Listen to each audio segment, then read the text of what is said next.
Hello and welcome to your Greek translation. Today we are comparing two very different languages, Greek and Korean. They may seem worlds apart, and they are, but you might be surprised to find out that they also share some interesting similarities.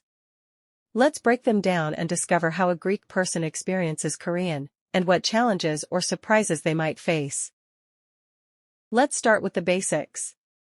Greek is part of the Indo-European language family, one of the oldest written languages in the world. Korean, on the other hand, is considered a language isolate, though some theories link it to the Altaic or Uralic language families. So, from a linguistic origin point of view, they are completely unrelated. However, history and structure don't always tell the full story. Let's move to what a Greek speaker might actually notice when hearing or learning Korean. One of the first things Greek speakers notice is the clarity of vowels in Korean. In both Greek and Korean, vowels are pronounced clearly and consistently. For example, the sound in the Korean word saram, meaning person, is almost identical to the Greek alpha in words like anthropos. This makes Korean less intimidating for Greek speakers compared to, say, French or English, where vowels often shift or become silent. Also, both languages are syllable-timed. That means each syllable has almost the same duration. So Korean doesn't sound too rushed or too stressed, just like Greek. Now let's talk about writing. Greek uses its own alphabet, one of the oldest in the world, with 24 letters. Korean uses Hangul, a unique phonetic script created in the 15th century. Hangul may look complicated at first, but it's highly logical. Each block represents a syllable, and each syllable is built from letters representing consonants and vowels.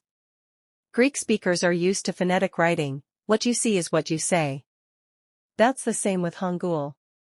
Once you learn the basics, you can read Korean out loud even if you don't understand the meaning. That's very different from languages like Chinese or English, where spelling and pronunciation are not always connected. This is where things get tricky. Greek grammar is complex, with cases, tenses, genders, and verb conjugations. But Korean grammar is also quite complex, in a completely different way. For example, Greek follows a subject-verb-object, SVO, structure, I eat rice. Korean uses subject-object-verb, SOV, I rice eat. That switch alone is a big mental adjustment. Also, Korean doesn't use articles like the or a, which Greek uses heavily. But both languages have rich verb forms and use honorifics or formal speech levels. In Greek, this happens with polite phrases like theta alpha theta lambda alpha tau epsilon, would you like, or by using plural forms to show respect.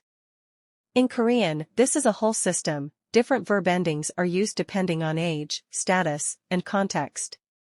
So, both languages require contextual awareness and are not as casual as English can be. Greek and Korean share almost no vocabulary, because they developed separately.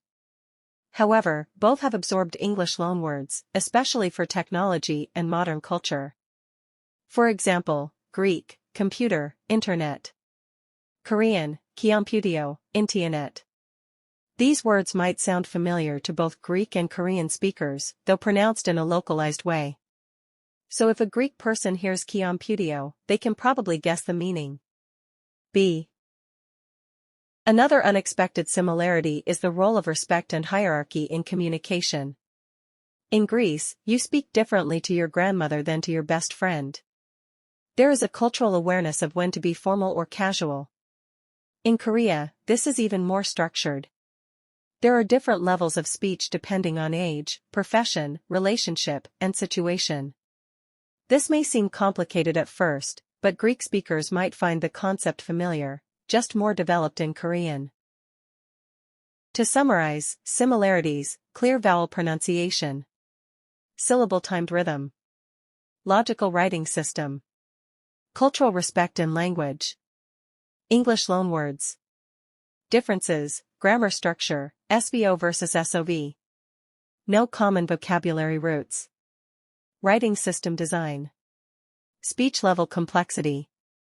Lack of articles in Korean. Greek and Korean are very different, but a Greek speaker might be surprised at how easy it is to read Hangul, how familiar the vowel sounds feel, and how much cultural respect they share in their use of language.